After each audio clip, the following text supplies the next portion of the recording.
Hello learners, welcome back to my channel. This is Dev. Today we're gonna learn causative verb. Causative verb means it causes something or the subject, someone is causing someone to do something.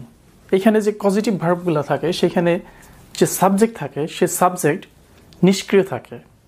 আমরা জানি সবসময় কর্তা সবসময় সক্রিয় থাকে, but causative verb-এর ক্ষেত্রে subject নিষ্ক্রিয় থাকবে, সে অন্য কাউকে দিয়ে কোনো কিছু করাবে। রাইট, সো দেখে নিই কিছু পজিটিভ ভার্বের উদাহরণ। এখানে যদি আমরা খেয়াল করি, ইট সিম্পল ভার্ব, ইট মানে খাওয়া। আই ইট আমি খাই, বাট আমি যদি ইউজ করি আই ফিড আমি খাওয়াই। রাইট, সো এখানে কিন্তু কাজটা আমি করছি না, যে খাচ্ছে সেই কাজটা সম্পাদন করছে। আই লার্ন আমি শিখি। রাইট, এটা এখানে আমি অ্যাক্টিভ, বাট আমি শিখাই। আই টিচ আমি শিখাই। টিচটা হচ্ছে পজিটিভ ভার্ব। রাইট, এখন সব ভার্বেরই কিন্তু পজিটিভ ভার্ব থাকে না, সো সেই ক্ষেত্রে আমরা মেক, হ্যাভ, লেট, গেট এই চারটা ভার্ব আমরা ইউজ করব পজিটিভ ভার্বকে রূপান্তরিত করার জন্য। সো এইখানে আমি আগেই বলেছি যে সাবজেক্ট এখানে সে কিছুই করবে না, এইখানে যে পার্সনটা আছে সেই কাজগুলো সম্পাদন করবে। এই সাবজেক্ট সে নিষ্ক্রিয় থেকে হয়তোবা কাউকে কোনো কিছু করার অনুমতি দিবে, অথবা কাউকে কোনো কিছু করতে বাধ্য করবে, অথবা কাউকে কোনো কিছু করার জন্য রাজি করবে, অথবা কাউকে কোনো কিছু করার দায়িত্ব দেবে। Right, so let's see. So make দিয়ে যখন আপনি পজিটিভ ভার্ব তৈরি করতে চাবেন, তখন মেক দিয়ে যখন করতে চান তো force someone to do something, কাউকে ফোর্স করা or require someone to do something. আপনি যখন মেক দিয়ে পজিটিভ ভার্ব তৈরি করতে চাইবেন, তখন আপনার এমন ধরনের বাক্য হতে হবে যে সেখানে কর্তা কাউকে কোনো কিছু করতে বাধ্য করতেছে। Right, let's see one example. So that structure is like subject যেখানে নিষ্ক্রিয় থাকবে, মেক, পারসন, ভার্ব। এইখানে মেকটা আমি সবসময় বলে রাখি, যদি আপনি টেন্সের পরিবর্তন করতে চান, লাইক মেককে যদি আপনি পাস্ট টেন্সে করতে চান তাহলে এখানে হবে মেড। আপনি যদি ফিউচার টেন্সে করতে চান তাহলে হবে will make. Right, remember it. এই ভার্ব চেঞ্জ হবে, এইটা চেঞ্জ হবে না। Let's see one example. My parents always make me to do my homework before I go out. আমার মা বাবা আমাকে বাহিরে যাওয়ার আগে হোমওয়ার্ক করতে বাধ্য করে। সো আমরা মেকটা কখন ইউজ করব? কাউকে বাধ্য করা। সবসময় তো মা বাবা বলে এই বাইরে যাওয়ার আগে হোমওয়ার্কটা করে যা, তার মানে বাধ্য করে। যদি পাস্ট টেন্সে বলতে চান, the teacher made the students obey the rules. Right, শিক্ষক শিক্ষার্থীদের নিয়মকানুন মেনে চলতে বাধ্য করেছিল। সো দেখেন, মেক দিয়ে যখন আপনি বলবেন সব কিছুই ফোর্স করা, বাধ্য করা। I will make him to do that job. যদি আপনি ফিউচার টেন্সে বলতে চান, দেখেন চেঞ্জটা কিন্তু এইখানে হয়েছে। রাইট, আমি তাকে কাজটি করতে বাধ্য করব। Right, next one, have.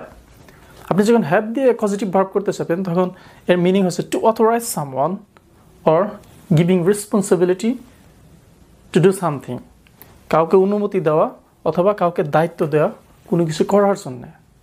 Let's see the structure, subject plus have plus person verb. এইখানে এই পার্সনটা কাজ করবে, সাবজেক্ট নিষ্ক্রিয়, সাবজেক্ট কোনো কিছু করবে না। রাইট, অ্যান্ড সবসময় হ্যাভের পরিবর্তন হবে। হ্যাভের পাস্ট টেন্স হ্যাড, আমরা যদি ফিউচার টেন্স করি তাহলে will have. Right, let's see one example. I have my manager maintain everything. আমার ম্যানেজার সমস্ত কিছু মেনটেন করে। রাইট, তার মানে সে ম্যানেজারকে সমস্ত দায়িত্ব দিয়েছে বা আমি দিয়েছি। I had my hair cut yesterday. এবার আসুন, I had my hair cut. এখন আপনি বলেন না যে আমি আমার চুল কাটছি, তা না, কিন্তু আমি আমার চুল কাটিয়েছি। রাইট, কেউ একজন আপনার চুল কেটে দিয়েছে বারবার। রাইট, সো বারবারকে আপনি দায়িত্বটা দিয়েছিলেন, বাট এর বিনিময়ে আপনি কিছু পে করেছিলেন। So I had my hair cut yesterday. Okay, I will have my secretary call you. আমার সেক্রেটারি আপনাকে কল করবে। রাইট, সো দেখছেন যে এখানে হ্যাভটার কিন্তু পরিবর্তন হচ্ছে, will have.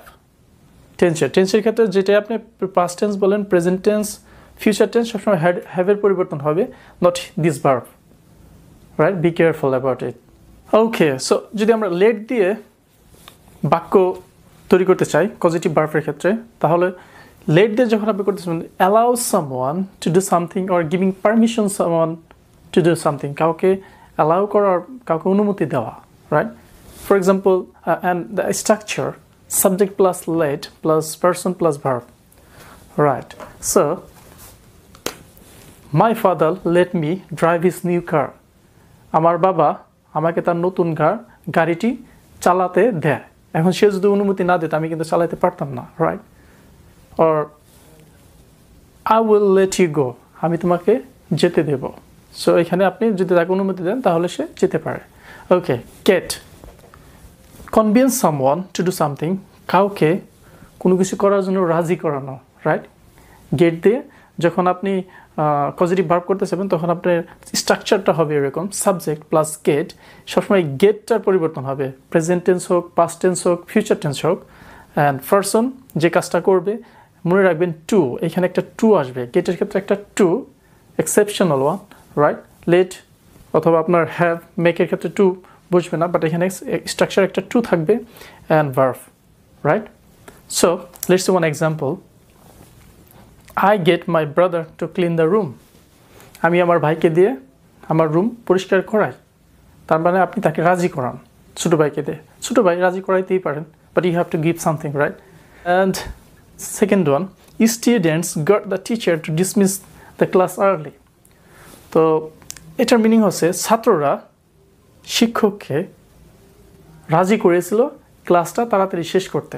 So got the teacher to dismiss class early. আমরা কিন্তু প্রায় করে থাকি, যখন প্রায় না মাঝে মধ্যে যদি বৃষ্টি আসে স্যারকে আমরা রিকোয়েস্ট করি যে স্যার প্লিজ আজকে একটু তাড়াতাড়ি ছুটি দেন, বাসায় যাবো। সো রাজি করানো, right? Next one, I will get my sister to iron my cloth, right?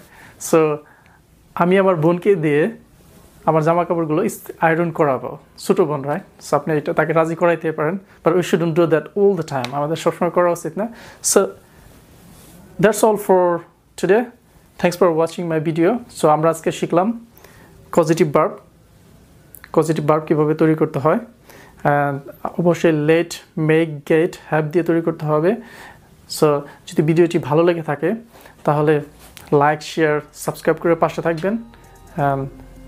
পরবর্তী আপডেট পেতে আমাদের সাথেই থাকুন। Thanks a lot, have a good day, bye bye, tata.